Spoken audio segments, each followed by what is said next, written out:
요한복음 11장에서 예수님은 죽은 나사로의 무덤 앞에서 돌을 옮겨 놓으라고 말씀하십니다. 그때 나사로의 동생 마르다는 지금 죽은 지 나흘이나 주여 죽은 지 나흘이 되었음에 벌써 냄새가 나나이다 하며 예수님의 말씀에 부정적으로 반응하죠.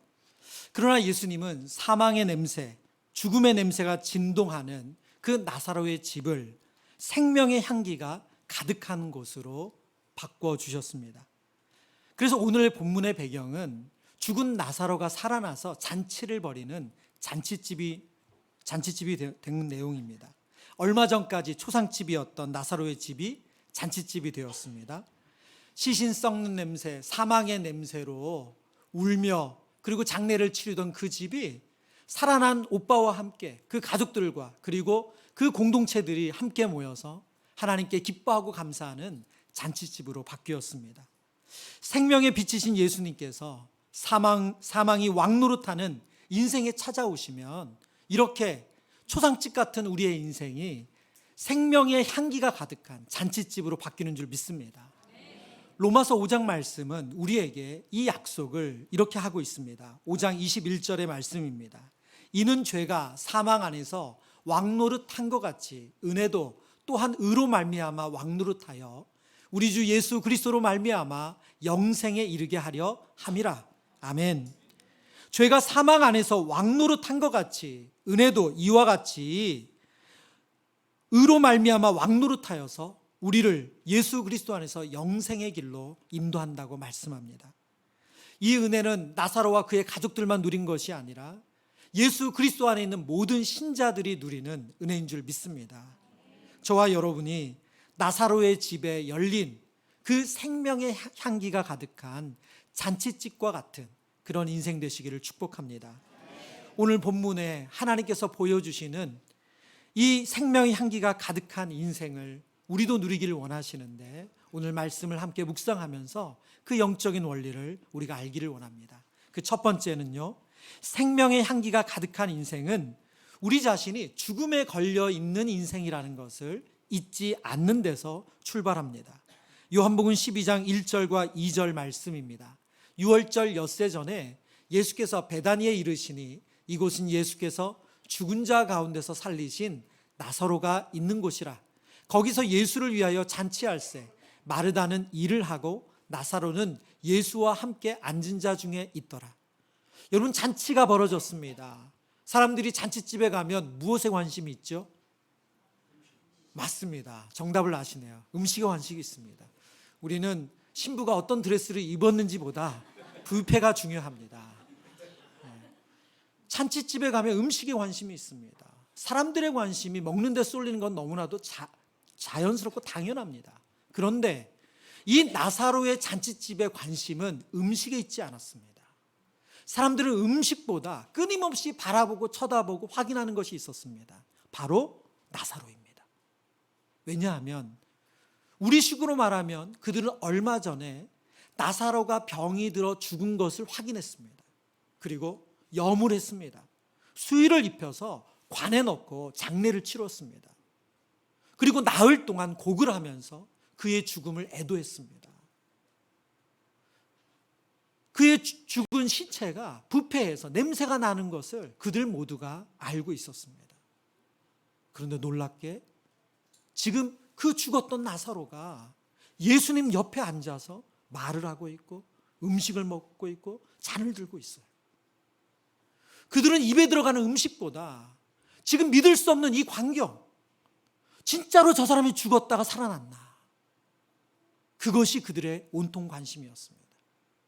요한복음 12장 9절에 이 유대인들의 관심을 이렇게 설명합니다. 유대인의 큰 무리가 예수께서 여기 계신 줄을 알고 오니 이는 예수만 보기 위함이 아니요, 강조 한 편 같이 읽겠습니다. 죽은 자 가운데서 살리신 나사로도 보려 함이러라. 그들은 이 중에 어떤 사람들은 아마 귀로만 들었을 거예요. 죽은 나사로가 살아났다. 그런데 그 나사로를 직접 눈으로 보면서 그들은 보아도 믿을 수 없는 이 광경, 그 광경에 놀라고 있었습니다.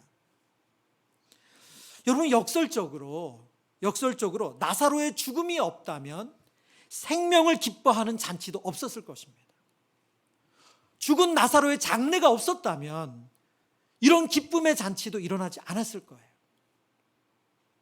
로마서 6장은 죄의 결과가 사망이라고 말씀합니다.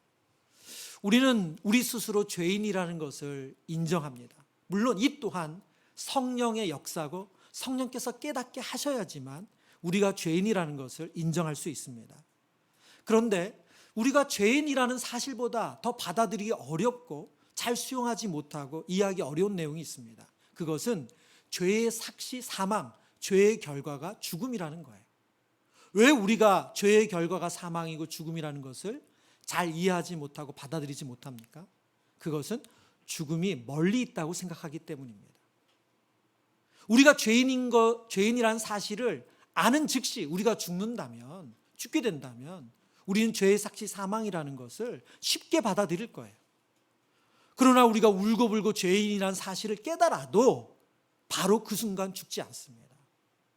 그래서 우리는 죄의 결과가 사망이라는 것을 그렇게 쉽게 이해하지 못하고 수용하기 어렵습니다.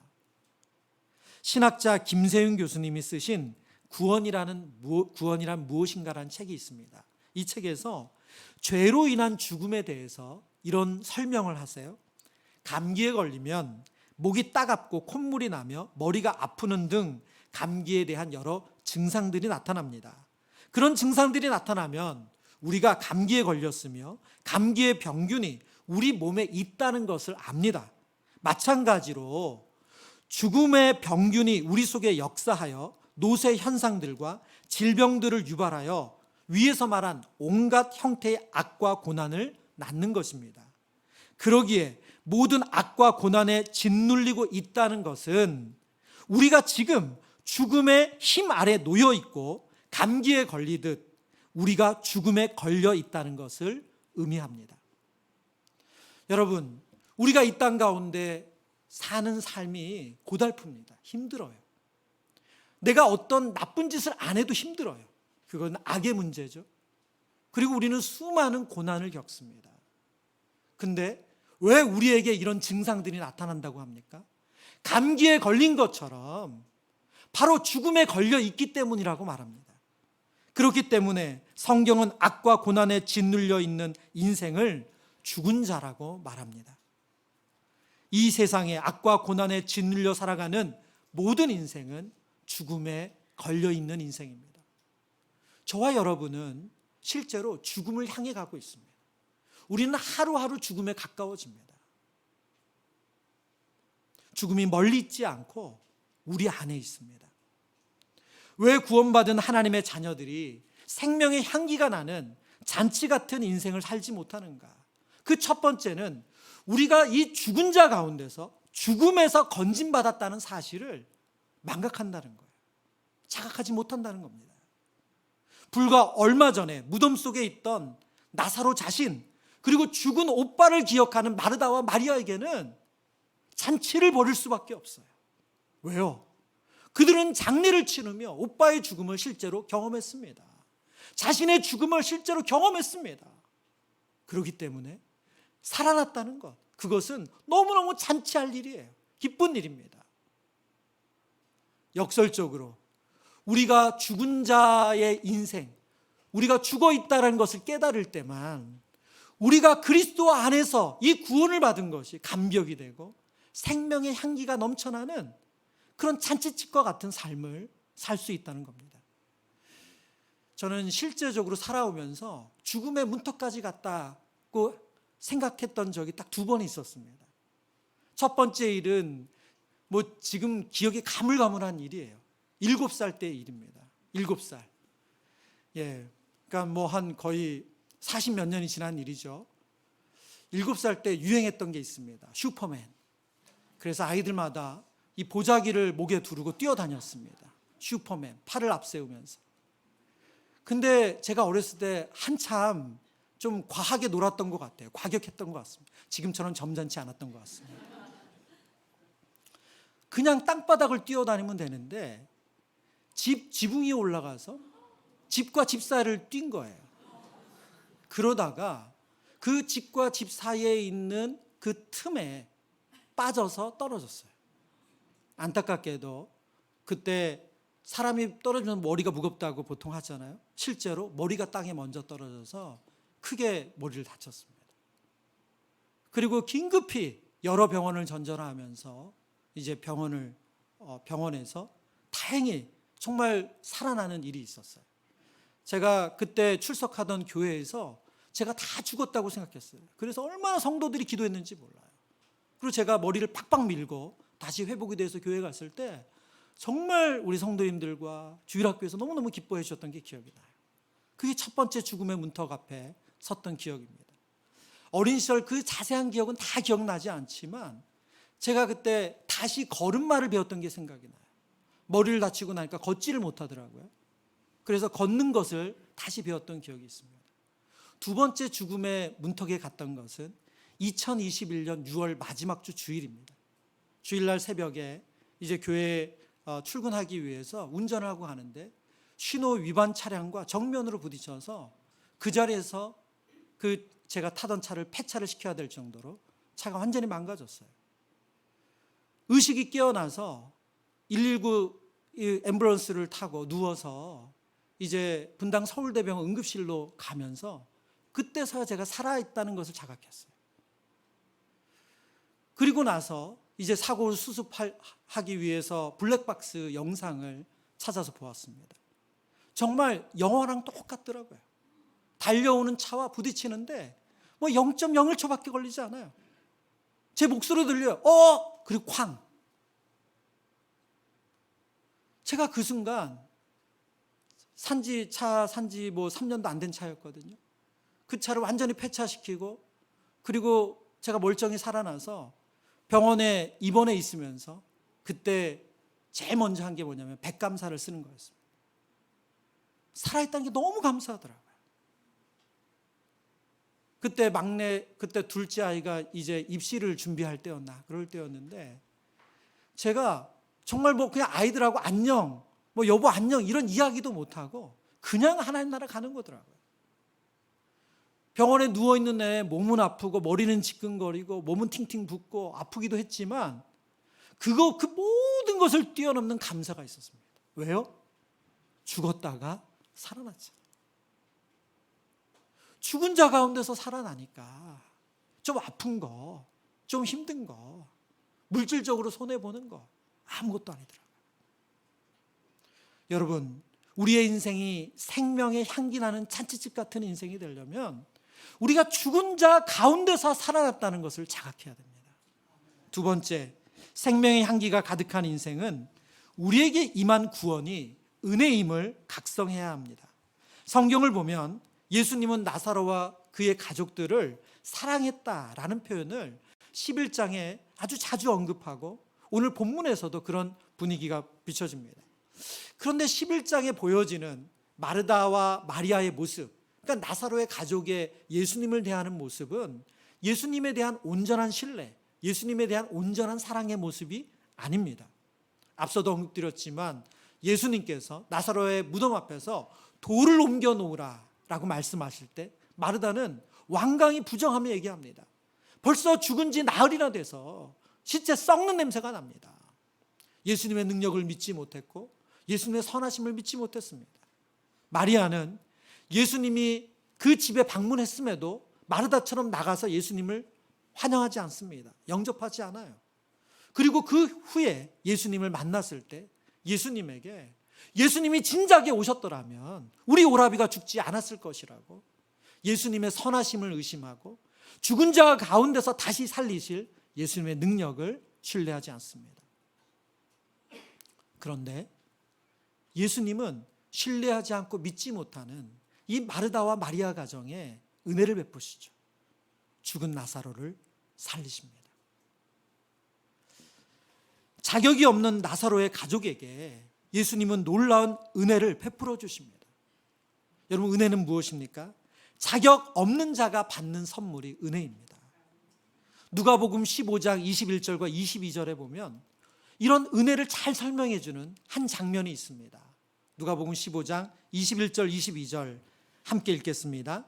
아들이 이르되 아버지 내가 하늘과 아버지께 죄를 지었사오니 지금부터는 아버지의 아들이라 일컬음을 감당하지 못하겠나이다. 아버지는 종들에게 이르되 제일 좋은 옷을 내어다가 입히고 손에 가락지를 끼우고 발에 신을 신기라. 아멘.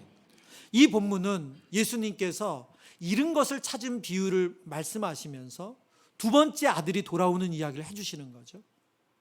두 아들이 있었는데 두 번째 아들이 아버지에게 유산을 물려달라고 말합니다. 그것은 아버지가 죽은 거나 진배 없다, 아버지를 죽은 사람 취급하는 거죠. 배은망덕한 일입니다. 그런데 그 아버지의 유산을 받아가지고 해외에 가서는 자기 마음대로 허랑방탕하게 쓰다가 거지가 되었습니다.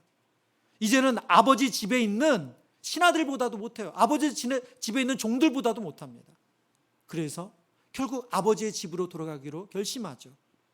그때 21절을 다시 보면 지금부터는 아버지의 아들이라 일컬음을 감당하지 못하겠나이다. 무슨 말입니까? 저는 자격이 없습니다. 저는 아버지 집에 아들로서 있을 자격이 없는 사람입니다. 저는 그런 자격 없습니다. 대우받을 자격이 없습니다. 22절에 그러나 아버지는 어떻게 대하십니까? 아버지는 종들에게 이르되 제일 좋은 옷을 내어다가 입히고 손에 가락지를 끼우고 발에 신을 신기라. 자격이 없는 그 아들에게 아버지는 모든 것을 전처럼 아들로 대우해 주세요. 그에게 좋은 옷을 입히고 그에게 손에 가락지를 끼워주고 그의 발에 신을 신기고 아들로서 대우하죠. 이것이 은혜입니다. 자격이 없는 우리에게 하나님께서 하나님 자녀 삼아 주셨습니다. 우리가 죽음에 걸려 살아가는 이유는 죄 때문입니다. 여러분, 죄를 어떻게 우리가 정의하고 있습니까? 죄는 바로 내가 하나님인 거예요. 내가 주인인 겁니다. 그런 너무나도 악한 죄인인 우리를 예수님께서 구원해 주셨습니다. 자격이 없죠. 여러분, 이것이 복음의 핵심입니다. 복음은 하나님의 완전한 사랑에서 출발합니다. 저와 여러분이 애쓰고 노력해서 복음을 듣거나 구원을 얻은 것이 아니고 처음부터 하나님의 완전한 사랑이고 끝까지 하나님의 완전한 사랑입니다. J.D. 그리어라는 목사님께서 복음 본색이라는 책을 쓰셨는데 이 책에서 복음 기도라는 것을 우리 성도들과 함께 쓰면 좋겠다고 그 기도문을 알려주세요. 그 기도의 내용이 이거예요. 그리스도 안에서 제가 하는 어떤 일도 당신이 저를 더 사랑하시도록 할 수 없고 제가 한 어떤 일도 당신이 저를 덜 사랑하시도록 할 수 없습니다. 여러분, 한 번 더 읽어드릴게요. 그리스도 안에서 제가 하는 어떤 일도 당신이 저를 더 사랑하시도록 할 수 없고 제가 한 어떤 일도 당신이 저를 덜 사랑하시도록 할 수 없습니다. 무슨 뜻입니까? 우리가 사랑받는 것은 우리가 뭘 잘하고 못하고의 문제가 아니라는 거예요. 저와 여러분이 하나님의 자녀가 돼서 그 은혜 안에 거하는 것은 저와 여러분이 합당하게 하나님의 자녀답게 행해서가 아니라는 거예요. 그 출발도 그렇고 유지되는 것도 그렇습니다.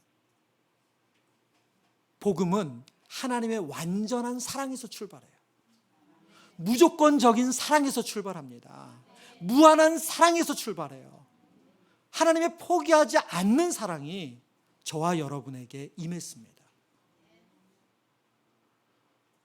여러분, 이것이 우리가 생명의 향기가 나는 잔치집 같은 인생으로 살아가는 그 배경이에요. 이 은혜에 대한 각성이 우리의 삶을 바꾸는데요. 어떻게 바꿉니까? 가끔 우리 성도님들을 뵈면 모든 것이 감사인 성도님들이 있어요. 기도가 응답돼서만 감사가 아니라 응답이 안 되어도 감사해요. 병이 나아서 호전돼서 감사가 아니라 호전이 안 되고 여전히 아프신데도 싱글벙글 감사한 분들이 있어요. 자녀의 기도 부탁을 하시며 자녀가 이렇게 되길 바라셨는데 그게 안 되어도 감사한 분들이 있어요. 어떻게 그게 가능하죠? 그분은 은혜의 기초에서 신앙생활을 하는 거예요. 그래서 모든 것이 감사해요. 사도 바울은 주 안에서 항상 기뻐하라. 내가 다시 말하노니 항상 기뻐하라고 말씀합니다. 여러분, 생명의 향기가 가득한 잔치집과 같은 그 은혜가 각성된 성도는 기쁨이 충만한 성도인 줄 믿습니다. 그래서 성령의 열매에 희락이 있습니다. 저와 여러분 안에 주님 주시는 기쁨이 충만하길 바랍니다. 세 번째로 생명의 향기가 가득한 인생은 예수님께 사랑과 헌신을 표현하는 인생입니다. 나사로가 다시 살아난 것을 기뻐하며 잔치를 벌이고 있을 때에, 잔치가 아주 흥에 겨울 때 모든 사람을 충격에 빠뜨리는 한 사건이 일어나요. 요한복음 12장 3절입니다. 마리아는 지극히 비싼 향유 곧 순전한 나드 한 근을 가져다가 예수의 발에 붓고 자기 머리털로 그의 발을 닦으니 향유 냄새가 집에 가득하더라. 우리에겐 너무나도 잘 알려진 사건이죠. 나사로의 동생 마리아가 소중한 나드 향을 가져다가 예수님의 발에 붓고 예수님의 발을 닦아준 사건이에요. 근데 여러분, 이 사건이 왜 충격적인가? 첫 번째 충격은 이 값비싼 나드 옥합 때문에 그렇습니다. 마리아는 예수님을 기분 좋게 하려고, 예수님을 환대하려고, 예수님을 높여주기 위해서 그 옥합의 뚜껑을 조심스럽게 열어서 한 방울 떨어뜨린 게 아니에요. 이 옥합을 어떻게 했어요? 완전히 다 부었어요. 어떤 본문은 깨트렸다고 말합니다. 더 이상 쓸모없도록 이 한순간을 위하여 그 비싼 옥합을 다 써버렸습니다. 이 나드 옥합의 가격을 뒤에 보면 300데나리온이래요. 300데나리온은 1년 동안 노동자의 품삯입니다. 말하자면 우리 연봉이에요. 하나도 안 쓴 연봉. 여러분의 연봉을 말하자면 그 몇 분을 위해서 다 쓴 거예요. 그래서 사람들이 충격을 받았어요. 너무너무 놀랐어요. 어떻게 저런 일을 벌일 수 있냐. 두 번째 충격은 마리아가 그 옥합을 깨트린 것도 충격스러운데, 이 옥합을 예수님의 발에 부은 다음에 종처럼 무릎을 꿇고 자신의 머리털로 예수님의 발을 씻겨주었다는 거예요. 우리가 요한복음 13장에서 예수님께서 제자들의 발을 씻기시는 장면에서 알 수 있듯이, 당시 유대인들이 발을 씻기는 것은 유대인들 서로가 하는 일이 아닙니다. 그것은 종을 시켜서 하는 일이에요. 그것도 아주 대단한 분, 존귀한 분이 왔을 때나 종을 시켜서 손님의 발을 씻겨줍니다. 그런데 마리아는 스스로 자신이 종처럼 예수님의 발을 지금 아주 비싼 그 나드 향으로 씻기고 있습니다. 예수님에 대한 사랑과 존경, 그 헌신을 표현한 거죠. 그런데 여기에 더 충격적인 장면이 있어요. 그건 뭐냐면, 당시 유대인 여자들에게 가장 존귀한 몸의 부분이 있다고 하면 바로 머리털이에요. 가장 몸에서 소중한 것, 그 여성의 가장 영광스러운 부분이 머리털이에요. 근데 그 머리털로 예수님의 발을 씻겨줬다고 말해요. 자신은 낮아지고 예수님은 높이시는 장면이죠. 이 두 장면이 모든 유대인들에게 충격을 빠뜨렸습니다. 그리고 이 값에 매달려 있던 제자 중에 가룟 유다는 이 마리아의 행동을 보고 아주 비난하죠. 이것을 팔아서 가난한 자들에게 나눠줄 것이지 어떻게 이것을 한순간에 써버리냐고 비난합니다. 물론 그는 예수님의 동계를 맡으면서 마음대로 착복했던 그런 도둑 같은 일을 했기 때문에 자신의 그 기회를 놓친 것에 대한 그런 마음을 표현한 거예요. 그러나 예수님은 마리아의 행동을 어떻게 보셨습니까? 요한복음 12장 7절 말씀입니다. 예수께서 이르시되 그를 가만 두어 나의 장래할 날을 위하여 그것을 간직하게 하라. 예수님은 마리아의 행동을 칭찬하세요. 그 칭찬하신 이유가 뭐냐? 마리아의 행동이 예수님의 장래를 준비한 것이다, 그렇게 말씀하세요. 요한복음 11장 나사로의 죽음에서도 말씀을 드렸지만, 예수님께서 죽은 나사로를 살린 사건은 처음부터 예수님의 십자가의 죽음과 부활을 예고한 내용입니다. 예수님께서는 끊임없이 제자들에게 내가 고난을 받을 것이고 죽을 것이고 다시 살아날 것을 말씀하셨어요. 그러나 제자들은 그 이야기를 잘 듣지 못했어요. 이해하지 못했어요. 예수님은 그 일이 실제로 일어난다는 것을 나사로의 죽음과 부활을 통해서 보여주고 계신 거예요. 지금 마리아의 이 행동, 예수님의 몸에 향유를 부어서 예수님을 닦아드린 이 행동은 바로 얼마 안 있으면 있을 예수 그리스도의 십자가와 그 장사 지냄을 준비하는 사건이라는 거예요. 마리아는 그것까지 생각한 것은 아닙니다. 그러나 예수님에 대한 사랑, 예수님에 대한 헌신으로 표현했던 그 행동이 구속사의 아주 중요한 장면을 드러내는 그런 행위가 되었습니다. 여러분, 제가 이 장면을 묵상하는데 꼭 이것이 우리가 영화롭게 하나님 앞에 섰을 때, 정말 부활하신 예수님 앞에 섰을 때, 우리가 모두 다 천국에 갔을 때 우리가 하나님 앞에서 행할 모습을 오늘 마리아가 그대로 하고 있더라고요. 요한계시록 5장 13절의 말씀입니다.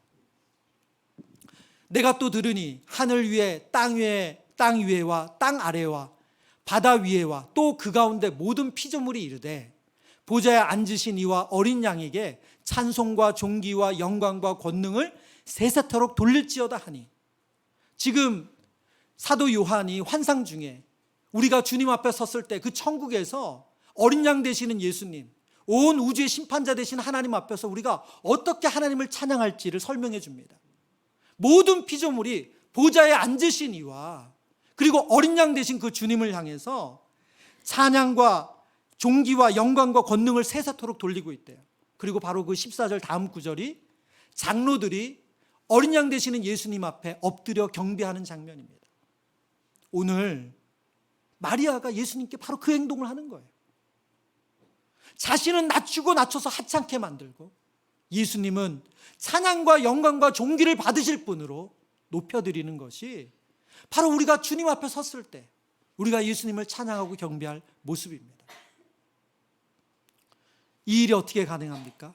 은혜에 대한 각성이 우리 주님을 향한 사랑으로 이렇게 표현하게 합니다. 여러분, 가룟 유다는 이 마리아의 행동을 보고 낭비하는 거라고, 쓸데없는 짓 하는 거라고 나무랬습니다. 저와 여러분이 지금 이 시간에 하나님 앞에 나와 예배하고 경배하는 것, 찬양하는 것, 여러분, 이것이 낭비 아닌가요? 마르바돈이라는 신학자가 그래서 예배를 거룩한 낭비라고 했어요. 세상 사람들이 보기에 이 주일날 오전 이 귀한 시간에 일찍 나오시기 위해서 씻고 운전하고 그리고 이 자리에 앉아서 이 귀한 시간을 드리는 것, 여러분, 낭비하는 것 아닌가요? 차라리 이 시간 잠을 더 자고 이 시간에 운동을 하고 자기 개발을 하는 데 쓴다면 그게 더 효율적이고 맞는 거 아니에요? 거룩한 낭비죠. 예배만 그렇습니까? 우리 사랑하는 성도님들 가운데 교회를 위해서 얼마나 많은 봉사로 헌신을 하세요? 여러분, 그거 낭비 아닌가요? 어제 주일 오후에 말씀을 준비하고 있는데 우리 3층에 소예배실이 시끌벅적하더라고요.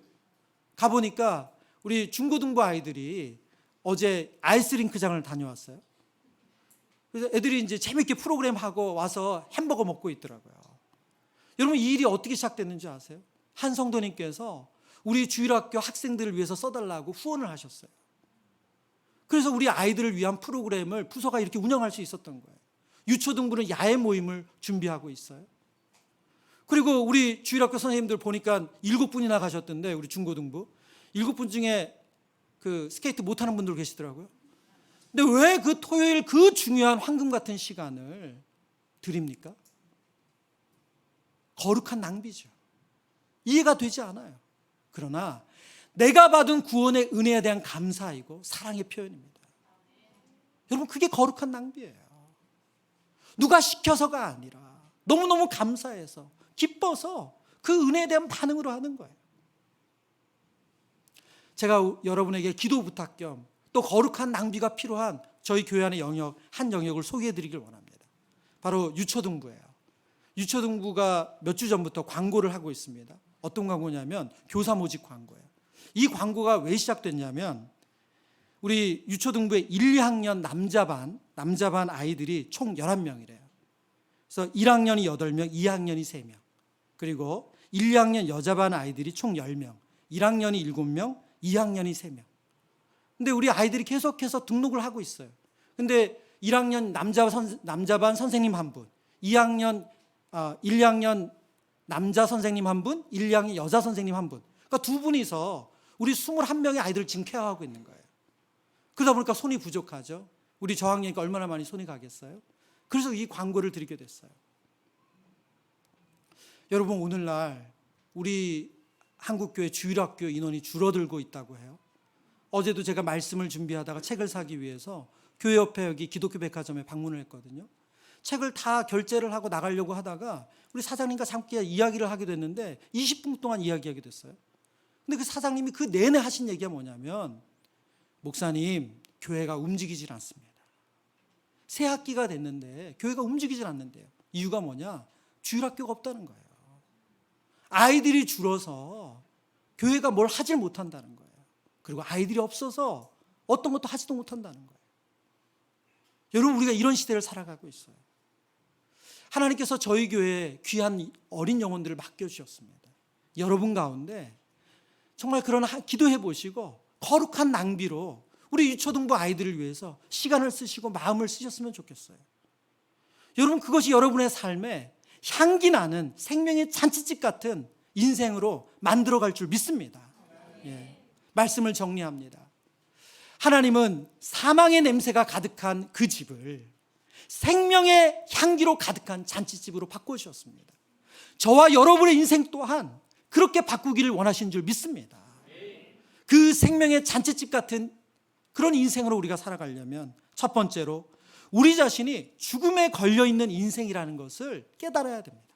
그리고 구원이 은혜라는 것, 우리가 자격이 있어서 구원받은 것이 아니라 완전한 사랑에 기초한 하나님의 은혜라는 것을 각성해야 됩니다.